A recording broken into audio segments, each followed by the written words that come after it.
2021년 9월 8일 수요일입니다. 오늘도 예배자리에 나오신 모든 성도님들 주님의 이름으로 환영합니다. 우리 기도하고 예배 시작하겠습니다. 하나님의 은혜를 감사합니다. 오늘도 새로운 생명을 주시고 믿음 안에서 오늘도 살아가게 하심을 감사합니다. 하나님 앞 이 아침에 예배 드릴 때 우리의 예배를 받아주시고 예배를 통해서 하나님의 살아계심, 성령님의 기름 부으심, 놀라운 충만한 은혜가 넘치는 예배가 되도록 도와주셔서 오늘도 믿음의 하루, 승리의 하루 될 수 있도록 도와주시옵소서. 예수님의 이름으로 기도합니다. 아멘. 찬송가 384장 찬송 올려드리겠습니다.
하나님의 말씀 열왕기하 23장 25절에서 30절 말씀 보겠습니다. 요시야와 같이 마음을 다하며 뜻을 다하며 힘을 다하며 모세의 모든 율법을 따라 여호와께로 돌이킨 왕은 요시야 전에도 없었고 후에도 그와 같은 자가 없었더라.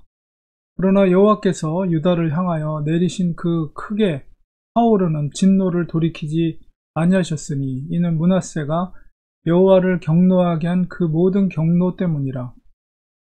여호와께서 이르시되 내가 이스라엘을 물리친 것 같이 유다도 내 앞에서 물리치며 내가 택한 이 성 예루살렘과 내 이름을 거기에 두리라 한 이 성전을 버리리라 하셨더라. 요시야의 남은 사적과 행한 모든 일은 유다 왕 역대지략에 기록되지 아니하였느냐.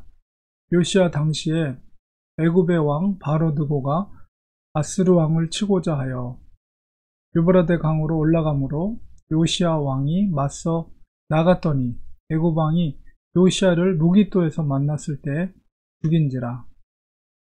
신복들이 그의 시체를 병거에 싣고 무기또에서 예루살렘으로 돌아와 그의 무덤에 장사하니 백성들이 요시아의 아들 여호아하스를 데려다가 그에게 기름을 붓고 그의 아버지를 대신하여 왕으로 삼았더라. 열왕기하 23장 25절에 30절까지 말씀 속에는 요시아 왕의 마지막 죽음의 장면이 기록이 되어 있습니다. 요시아와 같이 하나님 앞에 신실하고 그가 마음을 다해서 하나님의 법도대로 지키려고 했던 왕은 없었다. 이렇게 25절에 평가를 하고 있습니다. 그런데 하나님은 유다에 대한 진노에 대해서 너무나도 누적된 선왕들의 죄악, 특별히 므낫세 왕의 극악한 죄악으로 말미암아 하나님은 유다의 멸망을 거둬들이지 않으셨습니다. 결국 유다도 멸망의 길로 갈 수밖에 없고, 특별히 하나님께서 거하시고 머무르는 성전, 예루살렘의 성전조차도 내가 버릴 것이다, 이렇게 말씀하고 계세요.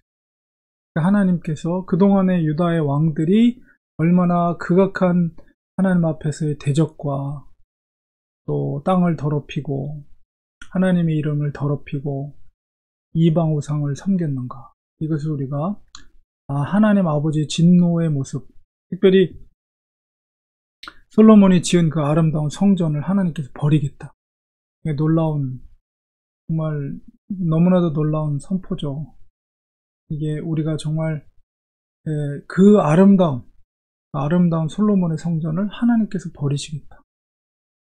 우리가 정말 하나님 앞에서 하나님이 원하시는 믿음의 삶이 무엇인가, 이런 거를 정말 이 주님의 그 하나님의 표현을 통해서 알 수가 있는 거예요. 겉으로 보여준 성전, 아름다운 성전이 중요한 게 아니라는 거죠. 진짜 중요한 것은 너희의 심령 속에 있는 성전을 정결하고 거룩하게 지키는 것, 바로 하나님의 계명을 지키는 것이 바로 우리의 내면의 영적인 거룩과 정결을 지키는 것. 하나님이 원하시는 것은 바로 그런 것이에요. 그래서 이 유다의 누적된 죄로 말미암아 결국은 유다도 멸망의 길로 가게 되는데, 그러나 하나님은 요시아 왕의 신실함을 하나님이 기억해 주셨습니다. 그리고 결국 그도 이제 죽음을 맞이하게 되는데요. 하나님께서 그래도 요시아 왕에게 약속했던 것은 너가 보이는 앞에서 그런 일들이 벌어지지 않을 것이다 라는 약속을 해주셨죠. 그래서 결국 요시아 왕은 39살이라는 정말 비교적 젊은 나이에 죽음을 맞이하게 되는데요. 그때 시대적인 정세 속에서 이 바벨론이, 아수르의 아주 작은 지역의 나라였던 바벨론이 점점 제국으로 커지면서 아수르는 오히려 힘이 약화되고, 그 상황 속에서 애굽과 아수르가 연합전선을 피게 됩니다. 그래서 아수르를 돕기 위해서, 여기서는 해석이 아수르 왕을 치고자 이렇게 바로 누고 그 애굽 왕이 느고 왕이 올라간다고 했지만은, 원래 번역이나 그 당시의 역사를 기록을 볼 때 바벨론에 맞서서 아수르와 이집트가 연합해서 바벨론을 치려고 했어요. 그러려면 애굽에서 유다를 통과해야 되겠죠. 그래서 바로의 왕, 이집트의 왕이었던 느고가 유다를 지나갈 수밖에 없는 상황 속에서 요시아 왕은 그 당시만 해도 아수르의 영향을 받고 있었기 때문에 아수르로부터 독립하고자 하는 그런 요시아 왕의 의지가 담겨져 있었죠. 그래서 이 이집트와 아수르가 연합하는 것을 중간에서 차단해야 된다 라는 어떤 그런 시대적인 그 정치적인 그런 상황 속에서 그것을 가로막게 됨으로 인해서 결국 무기또에서 애굽 왕에 의해서 요시아가 죽음을 맞이하게 되는데, 자세한 장면은 역대하에 기록이 되어 있습니다. 역대에 보면 그 속에서 하나님의 뜻을 요시아가 좀 거스리는 그런 장면으로, 내용으로 설명을 하고 있어요. 느고가, 바로의 왕이, 이집트의 왕이 느고가 요시아에게 사신을 보내서 유다 왕이여 내가 그대와 무슨 관계가 있는가, 그러니까 나는 지금 아수르와 연합해서 바벨론을 치기 위해서 올라가는 것 뿐이다. 그 얘기를 하는 거예요. 오늘 그대를 치려는 것이 아니오 나와 더불어 싸우는 족속을 치려는 것이라 하나님이 나에게 명령하사 속히 하라 하셨은즉, 여기서도 하나님을 느고가 이야기를 하고 있어요. 하나님이 나와 함께 계시니 그대는 하나님을 거스르지 말라. 그대를 멸하실까 하노라. 그래서 놀랍게도 이집트 왕에게 하나님이 계시한 것처럼 이렇게 설명하고 있습니다. 그래서 요시야가 돌이켜 떠나기를 싫어하고 그 중간에 막고 있다가 그것을 피하지 않죠. 그래서 변장하여 그와 싸우고자 하여 하나님 입에서 나온 느고의 말을 듣지 않았다. 결국 요시야가 죽은 것이 하나님의 말을 듣지 않은 것으로 역대하에서는 그렇게 평가를 하고 있습니다. 결국 무기또 골짜기에서 싸울 때 활 쏘는 자가 요시야 왕을 쏜지라 왕이 그의 신하들에게 이르되 내가 중상을 입었으니 나를 도와 나가게 하라. 결국 화살을 맞고 이제 결국 39살의 젊은 나이에 요시야 왕은 죽음을 맞이하게 됩니다. 우리가 물론 평화롭게 오랫동안 장수하다가 죽는 것이 가장 좋은 거겠죠. 다윗처럼. 그러나 또 한편으로는 명예로운 죽음은 백성을 위해, 나라를 위해서 전장에서 왕이 용맹스럽게 싸우다가 죽음을 맞이한 것도 어떤 면에서는 명예로운 죽음일 수 있습니다. 그러나 어쨌든 역대하에서는 그것이 하나님의 말씀에 대한 듣지 아니함으로 인해서 이렇게 된 것으로 이렇게 설명을 하고 있습니다. 결국 이 일로 인해서 이때가 이제 예레미야 선지자가 활동할 때인데, 예레미야 선지자는 바로 이 요시야 왕의 죽음에 대해서 눈물의 노래를, 슬픔의 노래를, 애가를 지어서 부르게 되죠. 결국 39살에 요시야 왕은 이렇게 죽음을 맞이합니다. 그러나 그를 평가할 때 전에도 그 이후에도 정말 하나님을 그렇게 신실하게 섬겼던 왕은 없었다라고 평가를 하고 있습니다. 우리의 삶이라는 것은 이렇게 일찍 죽을 수도 있어요. 그런데 중요한 거는 그의 삶이 정말 하나님 보시기에 합당한 삶을 살았는가 아닌가, 이게 중요하죠. 요시야 왕은 정말 하나님 앞에 합당한 삶을 살았고, 또 마지막 죽음도 전쟁터에서 죽었지만, 그러나 민족을 위해, 나라를 위해서 명예롭게 싸움을 하다가 이제 죽음을 맞아요. 우리가 이 땅에 한번 태어나서 인생을 살게 되는데, 우리의 삶이 어떻게 평가가 될 것인지는 우리가 죽은 다음에 평가가 되겠죠. 그런데 이 땅에서 우리가 무엇을 남길 것인가, 어떻게 평가될 것인가 라고 했을 때 요시야와 같은 그런 평가를 하나님 앞에, 그리고 믿음의 사람들 앞에 평가받을 수 있는 우리가 되기를 소망합니다. 기도하겠습니다. 하나님 아버지, 인생은 왔다가 가는 인생입니다. 요시야 왕도 정말 파란만장한 삶을 살았지만 결국 39살의 젊은 나이에 죽음을 맞이하였습니다. 그러나 그의 삶의 평가는 바로 하나님을 이와 같이 경외했던 왕은 없었다라고 영적으로 평가하고 있습니다. 하나님, 우리의 인생도 하나님 앞에 인정받을 수 있는 그런 인생이 될 수 있도록 하나님 도와주시옵소서. 마지막 죽음의 그 순간까지 하나님을 경외하고 하나님의 뜻대로 살아가는 저희들이 되게 도와주시옵소서. 예수님의 이름으로 기도합니다. 아멘. 이 시간에 우리 함께 기도하겠습니다. 하나님, 우리의 죽음, 삶과 죽음은 하나님 손에 달려 있음을 고백합니다. 그러나 그 마지막 죽는 그 순간까지 바로 요시야와 같이 하나님을 경외하고 하나님 앞에 인정받는 인생이 되도록 도와주시옵소서. 믿음의 삶을 끝까지 살게 하여 주시옵소서. 이런 기도 드리기 원합니다.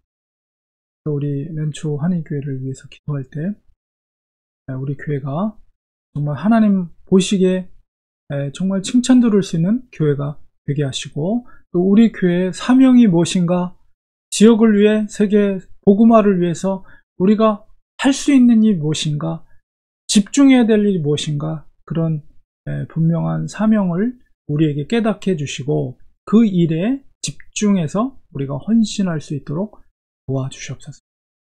이런 기도 드리기 원합니다. 또 우리 성도님들의 가정을 위해서 기도해 주시고 또 우리 자녀들을 위해서 아프신 성도님들을 위해 기도해 주시고 또 우리 선교사님들을 위해서 기도해 주시면 고맙겠습니다. 이 시간에 합심하여 간절히 통성으로 기도하겠습니다. 하나님 아버지, 이 시간 주님 앞에 기도합니다. 우리 인생은 한 번 태어나면 또 한 번 죽게 되어 있습니다. 요시야 왕은 39에 젊은 나이에 죽었지만 그 인생이 하나님 보시기에 칭찬받는, 인정받는 인생을 살았습니다. 하나님, 우리의 삶도 하나님 앞에 부끄러움이 없이 정말 칭찬 듣는 삶이 되게 도와주시옵소서. 마지막 생명호흡 끝나는 그날까지 주님을 공경하고 주님의 뜻대로 순종하고 겸손하게 하나님의 말씀에 겸허하게 순종하는 삶을 사는 우리들이 될 수 있도록 도와주시옵소서. 우리 렌초아니 교회를 사랑해 주시고 하나님, 우리 교회가 지역을 위해 또 세계 복음화를 위해 또 하나님 나라를 위해서 우리가 할 수 있는 일이 무엇인가 깨닫게 하시고 그 일을 우리가 집중하여서 헌신할 때 우리 교회가 나아갈 길이 분명히 보일 줄 믿습니다. 우리가 감당할 수 있는 그 사명과 소명을 우리에게 알려주셔서 거기에 우리가 집중해서 헌신하고 섬길 수 있도록 도와주시옵소서. 저희들은 갈 바를 모릅니다. 하나님이 등불과 같이 우리의 나아갈 길을 밝혀주시고 우리 교회가 정말 주님의 나라를 위해서, 하나님을 위해서, 주님을 위해서 귀하게 쓰임받을 수 있는 아름다운 교회가 되게 도와주시옵소서. 우리 성도들의 가정과 일터를 지켜주시되 하나님의 사랑과 평강이 충만하게 지켜주시고 우리 자녀들, 특별히 믿음의 자녀들 되게 하여 주셔서 믿음의 유산을 잘 물려받고 하나님의 뜻대로 사는 귀한 자녀들 되게 축복하여 주시옵소서. 우리 몸이 연약한 성도들 특별히 하나님께서 치유하시고 회복해 하시고 아픈 몸을 건강함으로 일으켜 세워주셔서 이 땅에 사는 동안에 건강하게 살게 하시고 주님의 뜻을 이룰 수 있도록 도와주시옵소서. 또 우리 선교사님들을 기도합니다. 이승욱 선교사님 또 이제 LA 거하면서 많은 생각을 하고 또 미국은 또 처음 오셨다고 합니다. 또 미국에 머무는 동안 좋은 경험 있게 되게 하시고 또 앞으로 이집트에 가셔서도 정말 좋은 또 사역의 비전을 넓게 가질 수 있는 기회가 될 수 있도록 도와주시고 우리 전재욱 선교사님 캐나다 유학을 준비하고 있는 가운데 있사오니 그 모든 준비되는 과정 속에서 형통의 은혜를 베풀어 주셔서 주님의 영광을 올려드리게 하여 주시옵소서. 우리 선교사님들을 기억해 주시고 전찬석 선교사님을 기억해 주시고 또 우리 선교사님들의 가정들을 주님께서 지켜주시며 또 이충규 선교사님, 일본 선교사님도 지켜주시고 그 선교사님 사역 가운데 하나님께서 은혜를 베풀어 주시옵시며 우리가 나가서 전하지 못하지만 기도하며 동역할 때 그 속에 정말 아름다운 선교적인 열매들이 맺혀지게 축복하여 주시옵소서. 예수님의 이름으로 간절히 기도드립니다. 아멘. 축도로 우리 예배를 마치도록 하겠습니다. 이제는 예수 그리스도의 은혜와 하나님 아버지의 크신 사랑하심과 성령님의 감화 감동 교통으로 충만하신 역사가 우리의 하나님, 우리의 주님 영광을 위해 쓰임받는, 칭찬듣는 인생이 되기로 사모하는 우리 사랑하는 성도들 머리 위에 지금부터 영원까지 함께 계실지어다. 아멘. 예배를 마쳤습니다. 오늘 수요일입니다. 오늘도 복된 하루, 건강한 하루, 힘찬 하루 되시기 소망합니다. 내일 또 예배 자리에서 뵙도록 하겠습니다. 감사합니다. 고맙습니다.